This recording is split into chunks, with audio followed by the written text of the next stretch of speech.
Hi and welcome. This is going to be an energy reading.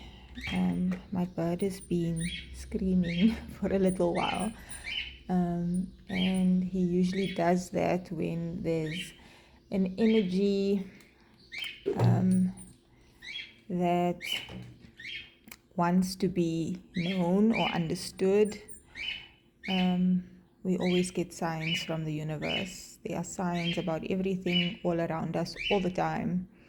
And it's just for us to be able to sense the energy, see the signs, so that we are always guided. And we are all guided in different ways. My bird often warns me about things or tries to draw my attention to things, or he just gets a certain way when there's an energy around me that I need to be aware of. And I felt like I should share these messages. I just pulled these cards randomly because I was trying to figure out what this energy was. Okay, let's just dive into it and see what comes through. First, we got the victim mentality card.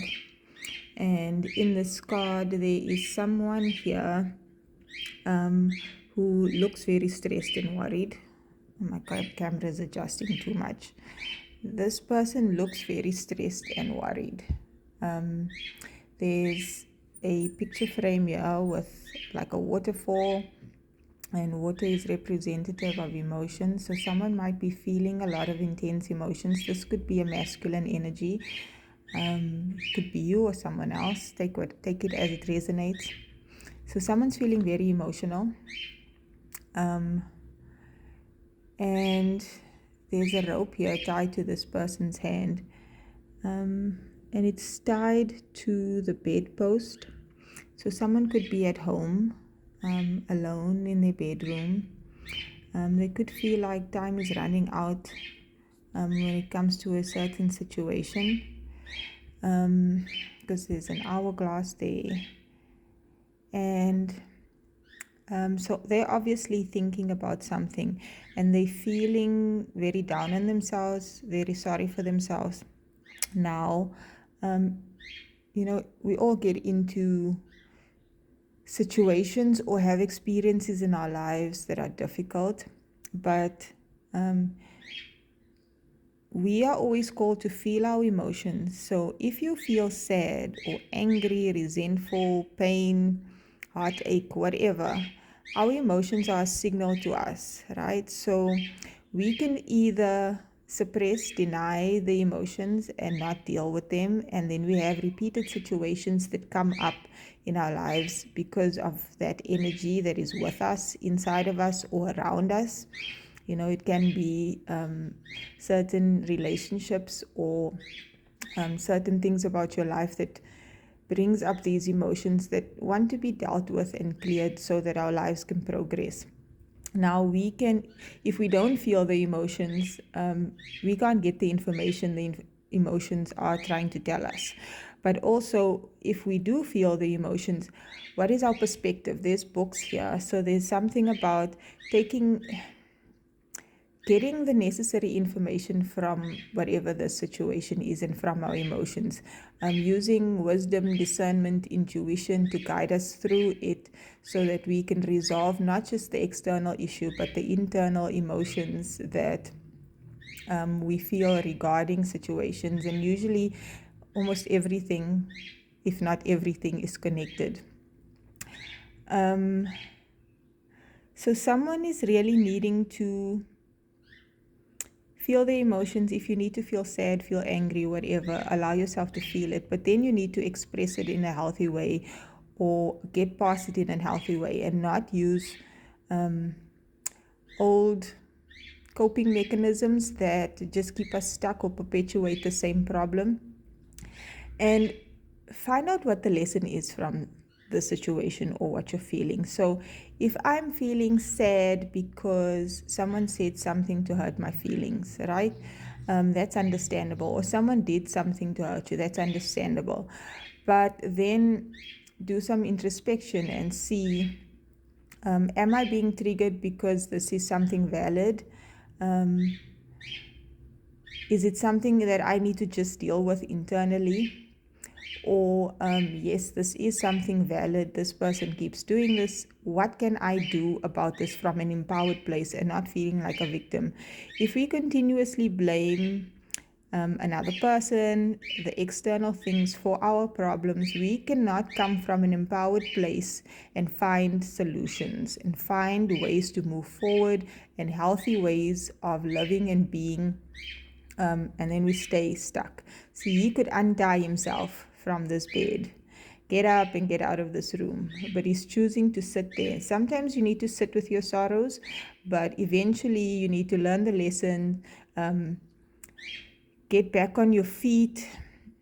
Sometimes we need to rest, but we can't always stay going back and forth, doing the same things again and again, having the same internal conflicts, the same external conflicts. Eventually, we need to learn the lesson. And sometimes we need help, an external source, another person. But if you're always leaning on someone else to help you, then you can't empower yourself to be able to help yourself through things. Or if you're always dealing with things alone, you need to break your pattern, whatever your pattern is, whether you don't ever ask for help because you're afraid of letting people in, you're afraid of being vulnerable, afraid of letting people see your true self behind the mask, then find healthy support systems, people that you know are not going to hurt you. We can't close ourselves off from being hurt forever. Instead, we need to use discernment. I keep getting hurt when I open up to these type of people, but if I open up to someone or find someone that I trust, they might be able to help me through it. The opposite also applies. If you're always looking to someone else or other people to solve your problem, then you need some time alone so that you can find your own power, your own wisdom, your own intuition, your own thoughts, not what everyone else says is the right thing or what everyone else says you should do, or people pleasing. So there is patterns and cycles that we need to break within ourselves. Like if you're always the giver, sometimes you need to open yourself up to receiving. If you're always the taker, you need to open yourself up to giving. It's about recognizing what my pattern is within myself and related to other people or other things. And this might be something to do with family. And then change that pattern. And the energy and the attitude with which we approach things often will determine the outcome. If you keep on feeling like a victim, people might keep treating you in a way that makes, until you get to the point where you're like, enough is enough, I'm not doing this anymore, and you do something differently. There's something someone is going back and forth in their mind about, or we keep going back and forth to a same situation. Something regarding family. Someone might use children as a reason that they keep going back. We have to understand that even when we feel stuck, we have the stuck energy card here, there's always a reason and there's always a way. And it doesn't have to be a negative or difficult thing. We might experience loss, great loss, possibly assets, money, people, it can be anything. But with great loss comes great change. And the universe always guides us. Sometimes if we have something that means a lot to us, and we've been going in this direction and it's not the direction we need to go in, sometimes we lose things so we can find ourselves without that thing. What am I without this job? What am I without this relationship? What am I without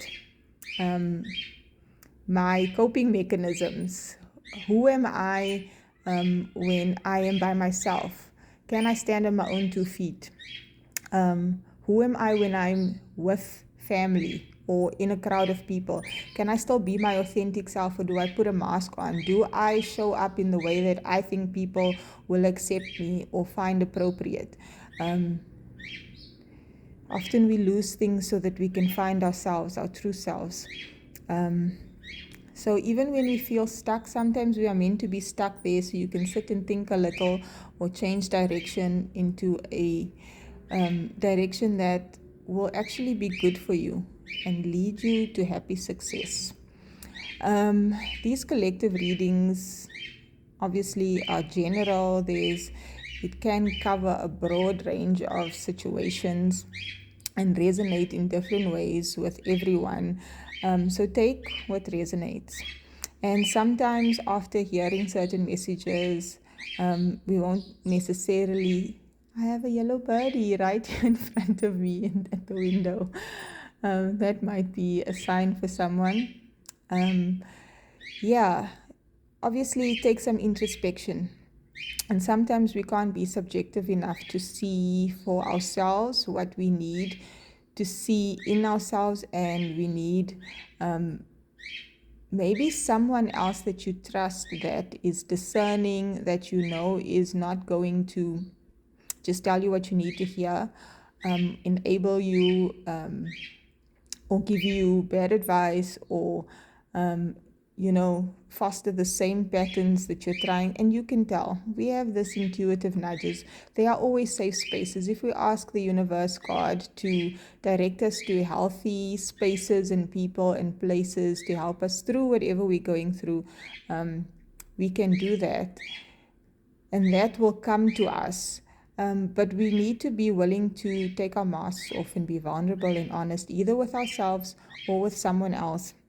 Because if you are hiding the truth, you can't find more truth. If you are hiding from love and authenticity, healthy situations in people, and allowing yourself to be a part of something that is no longer healthy for you, then we get more of the same and we keep going in the same direction. So the universe intervenes in some way through someone else or a loss of some sort, and says, okay, you're not going to keep going in that direction. You need to be going towards the sunshine and the rainbows. So let's help you out. And it just takes a little sometimes to stop, slow down, do something different.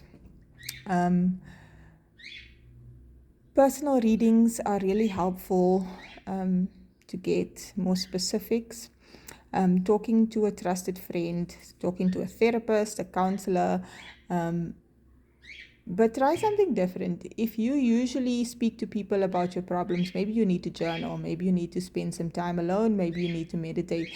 If you're always trying to handle it on your own, then maybe you need to find someone else outside of your usual circle to help you through whatever this is. Finding new perspectives only gives us a bigger knowledge base. It only broadens our horizons and helps us find newer, bigger, better things. And now I'm rambling, I feel. I hope this message comes across and reaches whoever it may be for or whoever needs it. And I hope you join me again in another video.